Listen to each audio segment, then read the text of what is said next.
कैसे हैं आप लोग। आशा करते हैं कि आप लोग अच्छे होंगे। हम लोग पढ़ने जा रहे हैं इन्फिनिटिव।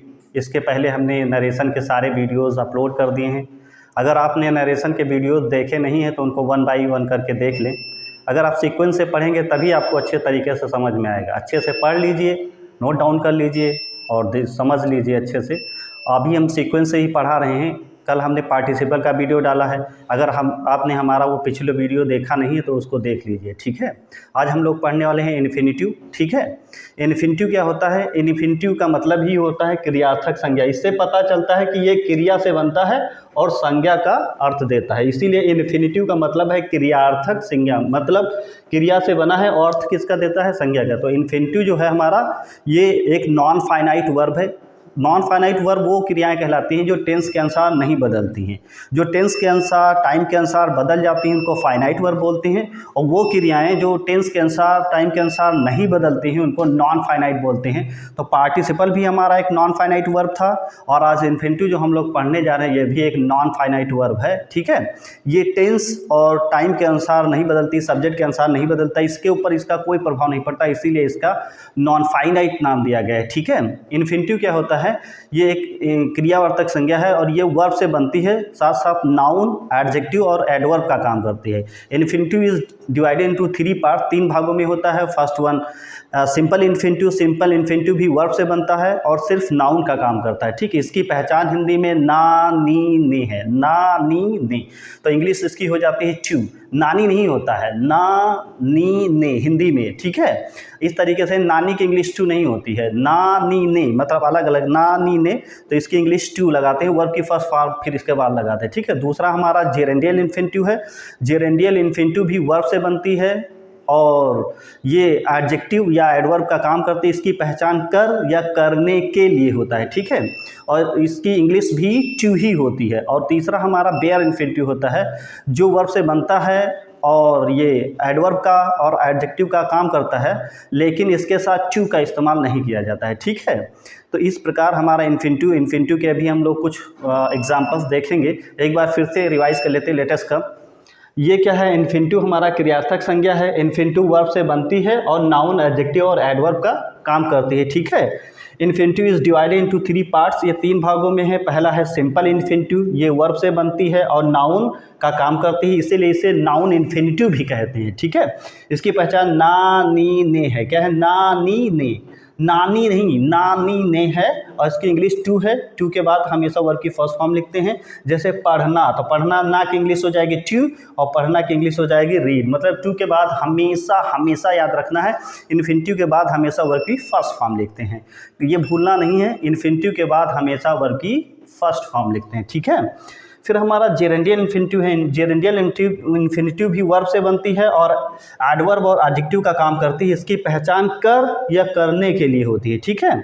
जैसे लिखा है खाने के लिए, तो खाने के, ने के लिए इंग्लिश है ट्यू और खाने के इंग्लिश है ईट। तो ये इस प्रकार ये जेरेंडियल इन्फिनिटिव हो गया। और बेयर इन्फिनिटिव ऐसे इन्फिनिटिव होते हैं जो वर्ब से बनते हैं और एडवर्ब या एडजेक्टिव का काम करते हैं, ठीक है। लेकिन इनके साथ हम ट्यू का इस्तेमाल नहीं करते हैं, बिल्कुल भी ट्यू नहीं लगाया जाता। ये कुछ हमारे पास एग्जाम्पल्स हैं, जैसे सी है, वॉच है, लेट है, मेक है, हियर है, फील है, नीड है, डेयर है, बिड है। और जितने भी मॉडल्स होते हैं आर टू को छोड़ करके, आर टू के साथ मॉडल्स के साथ भी हम इन्फिनिटिव का प्रयोग नहीं करते हैं, ठीक है। लेकिन आर टू के साथ करते हैं, इसीलिए आर टू लिखा जाता है ताकि आप भूल ना जाए, इसीलिए टू साथ में लगा के बोला जाता है आर टू। बाकी हम मॉडल्स के साथ भी इसका इस्तेमाल नहीं करते। और जितने हैड बेटर है, हैड सोनर है, वुड रादर है, वुड रादर देन है, इसके साथ भी हम इन्फिनिटिव, बेयर इन्फिनिटिव का प्रयोग करते हैं, ठीक है। अभी हम लोग कुछ एग्जाम्पल के थ्रू अच्छी तरीके से समझेंगे, ठीक है। और देख लेते हैं, हमारे पास कुछ एग्जाम्पल्स हैं, ठीक है। इन सब सारे सेंटेंसेस को सिंपल सेंटेंस बनाना है। क्या बनाना है? सिंपल सेंटेंस बनाना। सिंपल सेंटेंस क्या होता है? 2 या 2 से अधिक सिंपल सेंटेंस को जोड़ करके एक नया सिंपल सेंटेंस बनाना रहता है, ठीक है। तो इसमें क्या करना रहता है? 2 या 2 से अधिक सिंपल सेंटेंस को जोड़ करके एक सिंपल सेंटेंस बनाना रहता है। What is the condition to be a simple sentence, इसके साथ इसके पास एक सब्जेक्ट होगा और एक फाइनाइट वर्ब होगा। यहाँ पे क्या है, जैसे दो सब्जेक्ट हमारे पास और दो मेन वर्ब हैं, तो इनको इसमें क्या करना है कि जोड़ करके इस तरीके से सेंटेंस को जोड़ना है कि पता ना चले कि कहाँ से सेंटेंस जुड़ा है, और सब्जेक्ट हो जाए एक और मेन वर्ब हो जाए एक। तो इन्फिनिटिव बनाने के लिए क्या करते हैं, बहुत ही आसान सा रूल है कि पहले सेंटेंस को उतार लेते हैं, फिर इन्फिनिटिव से जोड़ देते हैं, और इस प्रकार हमारा सेंटेंस बन जाता है। ठीक है, जैसे लिखा आई हैड नो मनी, मेरे पास पैसा नहीं है। I had not give away, मैं किसी को नहीं दे पाया। तो इसका मतलब सेंटेंस क्या बनेगा, मेरे पास पैसा नहीं है और मैं नहीं दे पाया। मतलब मेरे पास किसी को पैसा देने के लिए नहीं है, मेरे पास किसी को पैसा देने के लिए नहीं है। इस प्रकार इन्फिनिटिव बनेगा। तो पहले सेंटेंस को उतार लेंगे, I had no money.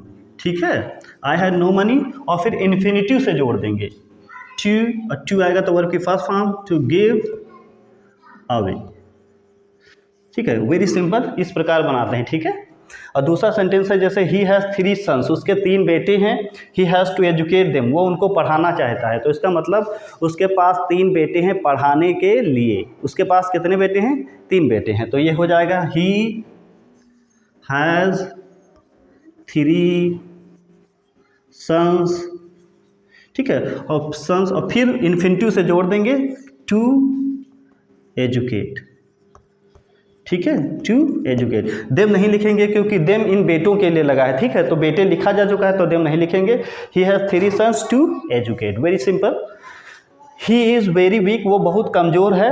He can not run, वो दौड़ नहीं सकता। तो मतलब वो दौड़ने में बहुत कमज़ोर है, वह दौड़ने में बहुत ही कमज़ोर है। तो क्या करेंगे, ही इज़, ये वेरी को बनाएंगे टू और weak, he is too weak, और इतना पार्ट हटा करके फिर टू से जोड़ देंगे, इन्फिनिटिव टू से, टू रन। अब ये क्या हो जाएगा, वह दौड़ने में बहुत ही कमज़ोर है। ठीक है, इस प्रकार बहुत ही इजीली बन जाता है सेंटेंस। ये सबसे सिंपल सेंटेंस में ये इन्फिनिटिव जो चैप्टर है ये सबसे ईजी है। ठीक है, man works day and night, मनुष्य जो है रात दिन काम करता है। He has to support his family, उसे अपने परिवार की देखभाल करनी पड़ती है। तो क्या है, मनुष्य जो है अपने परिवार की देखभाल करने के लिए रात दिन काम करता है। ठीक है, तो पहले सेंटेंस को उतार लेंगे, man works day and night. ठीक है, मनुष्य जो है रात दिन काम करता है। फिर क्या करेंगे, इन्फिनिटिव से जोड़ लेंगे। तो फिर इन्फिनिटिव से जोड़ लीजिए, टू सपोर्ट हिज फैमिली। ठीक है, इस प्रकार बना लेते हैं। ठीक है, बहुत ही इस ईजी तरीके से बन जाता है। अगर आपको समझ में नहीं आता है तो आप वीडियो को पॉज करें और फिर से देखें, नोट कर लें, वीडियो को पॉज करके नोट कर लें, वीडियो को रिपीट करके दोबारा देखें। ठीक है, इस प्रकार बार बार देखने से आ जाएगा। वैसे भी हम इस तरीके से समझाते हैं कि समझ में ना ऐसा हो ही नहीं सकता। ठीक है, तो अभी कुछ और एग्जांपल्स देख लेते हैं हम लोग। और कुछ और एग्जांपल्स देख लेते हैं। ठीक है, ये इन्फिनिटिव के सिंपल बनाना है। सिंपल बनाना है, क्या करते हैं, सिंपल में हमारे लिए कंडीशन ये है कि एक सब्जेक्ट होगा और एक मेन वर्ब होगी। ठीक है, इस तरीके से जैसे लिखा है गिव हिम अ चेयर, उसको एक कुर्सी दो, he will sit on it, वो उस पर बैठेगा। तो उसको, इसका मतलब क्या है कि उसको बैठने के लिए कुर्सी दो, इस तरीके से। तो ये हो जाएगा गिव हिम आ चेयर, उसको एक कुर्सी दो, और फिर इन्फिनिटिव से जोड़ लेंगे। ठीक है, जब टू लगाएंगे तो वर्ब की हमेशा फर्स्ट फॉर्म लिखनी है। लिसन टू वेरी केयरफुली, कि जब टू आएगा तो वर्ब की फर्स्ट फॉर्म आएगी हमेशा, ये जनरल रूल है। तो ये हो जाएगा to give him a chair to sit on. It नहीं लिखेंगे क्योंकि इट जो है वो चेयर के लिए ही आया, तो इसलिए नहीं लिखेंगे। ही इज़ वेरी फैट, वो बहुत ही मोटा है। ही कैन नॉट रन, वो दौड़ नहीं सकता। ठीक है, वो इतना ज़्यादा मोटा है कि वो दौड़ नहीं सकता। तो मतलब कैसे बनेगा, वह दौड़ने में बहुत ही मोटा है। तो ये कैसे हो जाएगा, ही is to fat.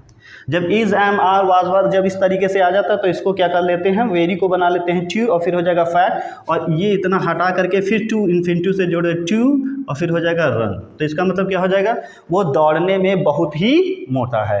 Hari went to Agra, Hari Agra चला गया। He wanted to see the Taj, वो ताजमहल देखना चाहता था। ठीक है, तो इसमें क्या होता है, पीछे इंटेंशन दिखाया जाता है, इरादा। तो हरी किस लिए चला गया आगरा, क्योंकि वो ताजमहल देखना चाहता था।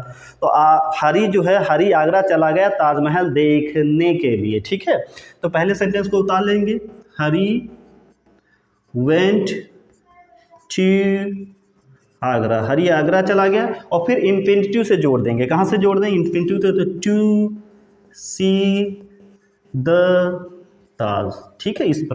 इस प्रकार आई वेंट टू स्टेशन में स्टेशन चला गया, my object was to see off my sister, मेरा जो लक्ष्य था वो अपनी बहन को विदा करना था, तो मैं स्टेशन चला गया अपनी बहन को विदा करने के लिए। तो इस तरीके से बनेगा आई वेंट टू स्टेशन, ठीक है, मैं स्टेशन चला गया अपनी बहन को विदा करने के लिए। तो यहाँ से इन्फिनिटिव से सेंटेंस को जोड़ दिया जाता है, to see off my sister, ठीक है, इस तरीके से, ठीक है। इस तरीके से ये सबसे इजी होता है, मतलब दो या दो से अधिक सिंपल सेंटेंस को जोड़ करके एक नया सिंपल सेंटेंस इस तरीके से इन्फिनिटिव का प्रयोग करके बनाते हैं, ठीक है। इस प्रकार हमारा इन्फिनिटिव जो है फिनिश हो गया है, ठीक है। अगर हमारे वीडियोज़ आपको अच्छे लगते हैं तो इसको लाइक करें और शेयर करें और कमेंट करें, ज़्यादा से ज़्यादा शेयर करें ताकि और भी बच्चों को पढ़ने का मौका मिले, ठीक है। और हमारे जो पिछले वीडियो जैसे नरेशन के हैं वो हमने अपलोड कर दिए हैं, उनको सीक्वेंस से देखें आप, लाइन बाय लाइन पार्ट उस पर पड़ा हुआ है, तो उसको पार्ट वाइज देखें, पार्ट 1, पार्ट 2, पार्ट 3, पार्ट 4, इस तरीके से हमने डाला है। तो उसको आप पार्ट 1 से स्टार्ट करें देखना और पूरा नरेशन आप पढ़ लें और अपने कॉन्सेप्ट को क्लियर कर लें, ठीक है। और अब चल रहा हमारा सिंथेसिस में हमने पार्टिसिपल भी डाल दिया है, तो पार्टिसिपल आप पढ़ लीजिए, पहले आप वो चैप्टर पढ़ेंगे तभी ये समझ में आएगा, ठीक है। वो भी नॉन फाइनाइट था, ये भी नॉन फाइनाइट है, ठीक है। एक बार फिर से, अगर आपको हमारे वीडियोज़ अच्छे लगते हैं तो उसको ज़्यादा से ज़्यादा शेयर करें ताकि दूसरे बच्चों का भी लाभ हो, ठीक है। और लाइक करें और कमेंट करके ज़रूर बताएं, ठीक है। Thank you, see you.